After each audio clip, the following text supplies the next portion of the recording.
Bom dia, meus amados. A graça e a paz do Senhor Jesus. Sempre louvado seja o nome do Senhor. Vamos continuar, então, com a exposição, as meditações em Romanos, nos nossos minutos devocionais. E nós estamos no capítulo 1, agora versículos 5 e 6. Vimos como o apóstolo Paulo está fazendo a introdução da carta, mas já tão cheio de conhecimento teológico, já tão cheio de revelação da parte de Deus, aquilo que é o Evangelho do Senhor Jesus. E no versículo 5, depois de ter falado sobre Cristo, o Deus homem, aquele que veio como descendente de Davi e é o Filho de Deus, ele diz que por intermédio de quem, ou seja, do Senhor Jesus, viemos a receber graça e apostolado. Veja que as duas coisas são mencionadas. A graça, como uma referência à salvação, e sempre muito graciosa mesmo, porque Paulo tinha muito bem em sua mente o que ele fez antes, inclusive. Isso reforça a graça. A vida do homem como pecador reforça a dimensão da graça do Senhor. Ele perseguiu cristãos. Ele concordou com a morte de Estevão, um homem de Deus. E, mesmo assim, o Senhor foi lá e chamou. E chamou de uma forma irresistível, porque ele nem teve como negar. Podemos dizer que, nesse ponto, bem semelhante a Moisés, que tentou recusar, e Deus não deixou. Bem, Saulo ainda, depois, agora apóstolo Paulo, nem mesmo teve essa oportunidade de tentar negar. O Senhor chamou e designou. E a graça do Senhor foi superabundante na vida dele. E ele testifica da sua própria vida, de fato. Podemos dizer, também lembrando deste aspecto da dimensão da graça de Deus, que na eternidade, a nossa consciência de que fomos pecadores fará com que a gente tenha maior gratidão. Algumas pessoas têm uma ideia que entendemos ser equivocada sobre a eternidade não termos lembrança das coisas passadas. Que na verdade a Escritura faz uso dessa expressão, mas com o propósito de dizer que será tão bom, tão maravilhoso, que o que passou para a gente terá passado e ninguém vai estar remoendo, né, coisas velhas. Porque saber quem somos, conhecer as nossas origens, não ficar pensando em pecados, em maldades, coisas dessa natureza, mas saber a origem, saber de onde fomos tirados, faz com que a nossa gratidão seja muito maior. Com certeza, o apóstolo Paulo tinha em seu coração uma gratidão tremenda para com o Senhor, porque ele sabia muito bem de onde havia sido tirado. Então ele fala lá na frente, quando ele está falando para Timóteo, ele também diz que era o principal dos pecadores, porque ele sabia muito bem o que Deus havia feito. Ele diz, no outro tempo era blasfemo e perseguidor e insolente. Então observe a forma como ele, que já está velho, porque em Timóteo já temos as últimas cartas do apóstolo, ele tem ainda a consciência muito viva do que Deus fez na sua vida. E isso é importante para você. Você precisa saber sempre de onde Deus tirou você. Cristãos que acham que não eram tão pecadores assim se tornam fariseus. Acham que, no final das contas, sim, Deus foi gracioso, mas parece que a dimensão da graça na prática não, não é tão grande para ele.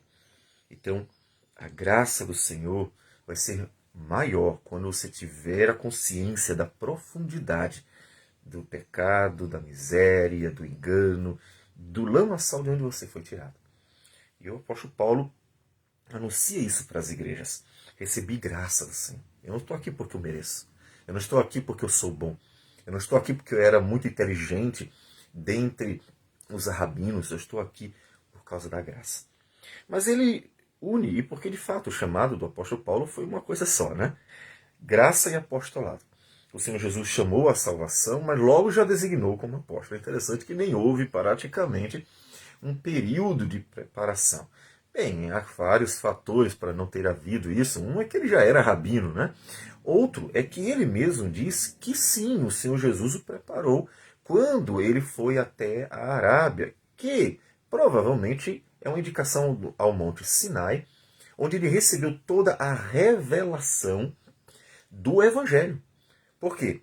Porque um dos critérios era receber do Senhor o ensino.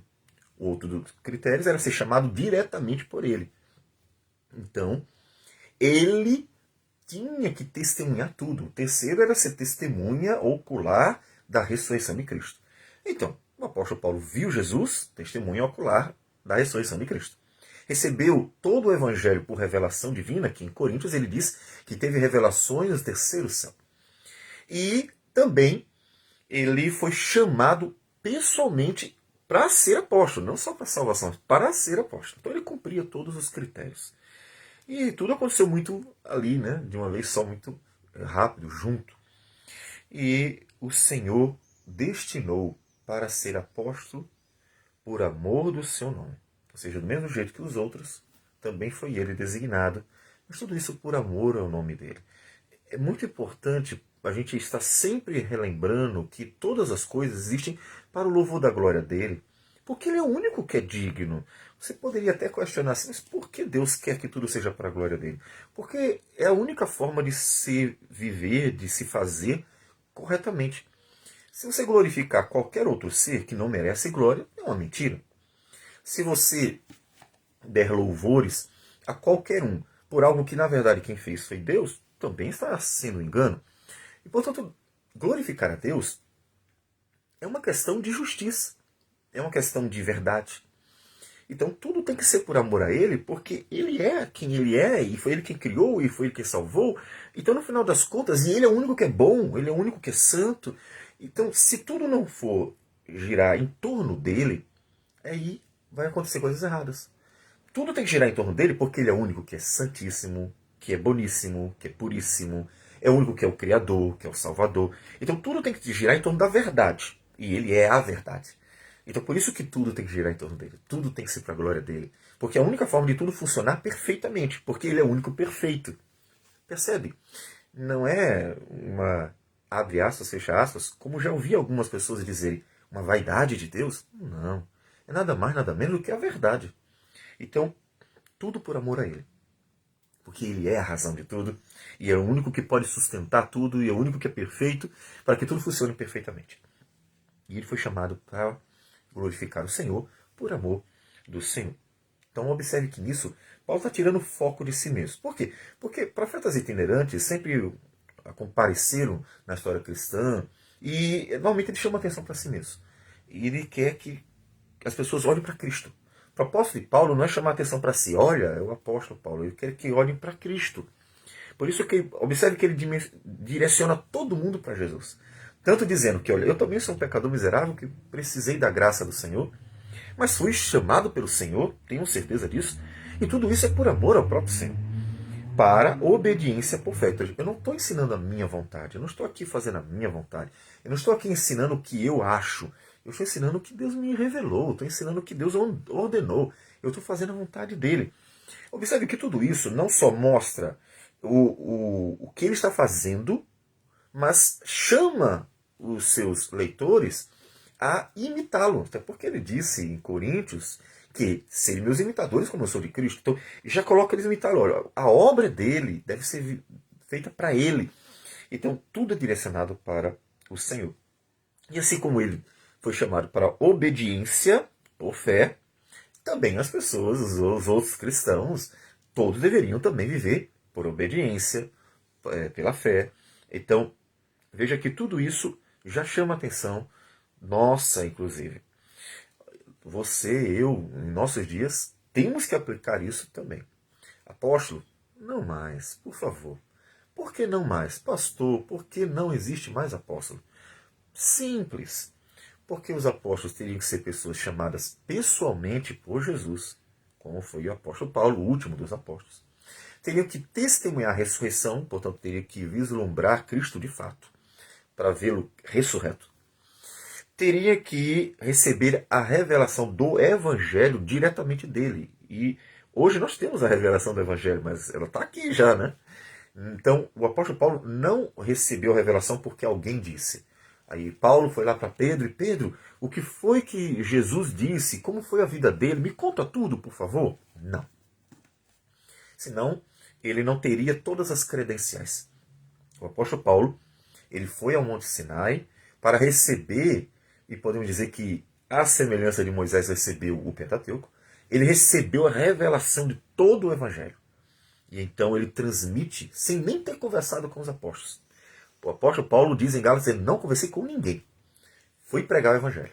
Ou seja, ele recebeu a revelação do Evangelho com pureza, perfeição, porque recebeu do próprio Jesus, e começou a pregar. Quando souberam que ele estava pregando e compararam, é o mesmo Evangelho. É claro, recebeu do mesmo Senhor, né?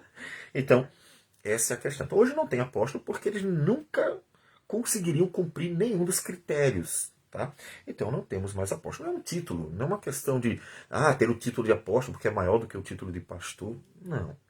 Não é um título.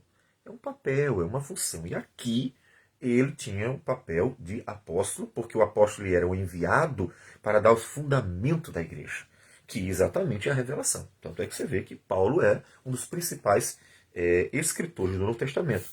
Em quantidade de cartas, o maior. Em quantidade de palavras, não é o maior. Então, ele está ali para cumprir a vontade do Senhor. O que ele está fazendo aqui é porque Deus mandou ele fazer. Não é por vontade própria. Entre todos os gentios. Bom, algumas traduções colocam entre todas as gentes, todas as nações. Não me parece ser a intenção. Creio que aqui a versão atualizada, ela acertou na tradução, entre todos os gentios. Ou seja, disso nós temos duas questões. Primeiro, entre todos os gentios, nós podemos dizer que essa é a tradução melhor, porque um pouquinho mais adiante, no versículo 13, ele repete, como também entre todos os outros gentios. E quando ele chega no versículo 14, ele diz, pois sou devedor tanto a gregos como a bárbaros, como a sábios como a ignorantes. Observe que ele nem cita judeus. Então, ele realmente está pensando em gentios. Porque se fossem todas as nações, pensando de uma forma geral, ele poderia ter citado o que ele faz em Coríntios, gregos e judeus. E lá ele cita os dois. Aqui ele só cita os gregos e os bárbaros, que é a forma como os gregos viam os demais. Então, a melhor tradução é gentios, porque essa é a ideia que ele quer transmitir. E nisso já nos ajuda a entender quem são os destinatários. Os destinatários são gentios. Várias vezes ele diz, entre os outros gentios, entre todos os outros gentios, gregos, ou seja, ele está falando para gentios e mencionando que eles fazem parte de todos os outros gentios que são cristãos. Né? Aí você pode dizer assim, mas na carta vai falar tanto sobre judaísmo, judeus, porque, observe, sendo uma igreja de maioria gentílica, Paulo precisa mostrar que eles não devem desprezar os judeus. Os judeus são minoria. E lembremos que em Atos Apóstolos nos é dito que os judeus passaram a ser perseguidos, foram expulsos de Roma, inclusive. Expulsos de Roma.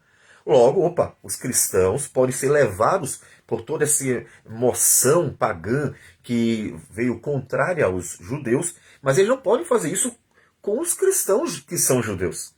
Então, Paulo está equilibrando na igreja de Roma, de maioria gentílica, para que eles não desprezem os judeus, lembrando, inclusive, como ele vai dizer no capítulo 9, que Deus usou os judeus para nos dar a revelação, para Jesus vir, e assim por diante.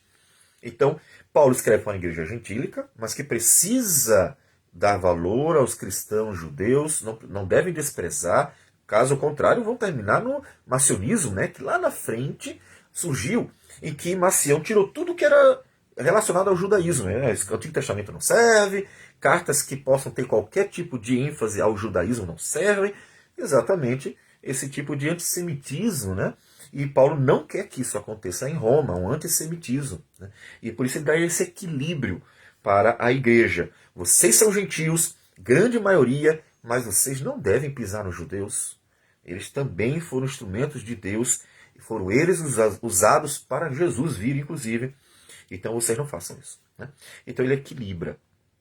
Mas é uma igreja de gentios, grande pelo menos maioria, de cujo número sois também vós. Veja, gentios, e vocês são dentre eles, chamados para serdes de Jesus Cristo. Veja que a expressão, apesar de não ser escravos, como ele usa sobre si mesmo no primeiro versículo, Paulo, escravo de Jesus Cristo, a expressão denota exatamente a mesma ideia.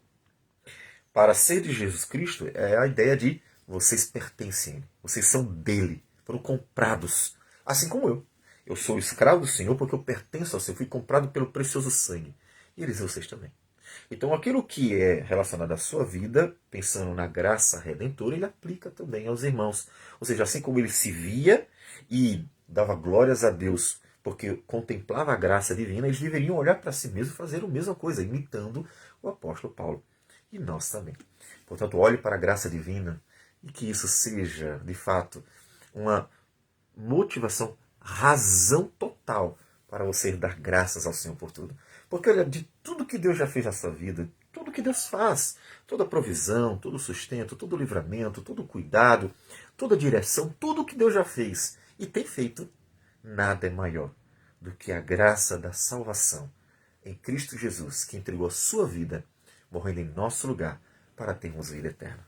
Portanto, sendo a principal causa da nossa gratidão, dê glórias e graças ao Senhor todos os dias e vá viver para o louvor da glória do Senhor.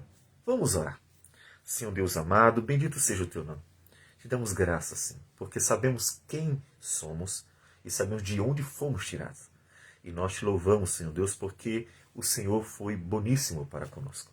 Nós te agradecemos por tudo e pedimos que nos dê a graça de servir com fidelidade e excelência e ser bênção nas tuas mãos sempre. E tudo isso nós oramos em nome do Senhor Jesus. Amém, Senhor. Que Deus abençoe a todos e tenha um bom dia.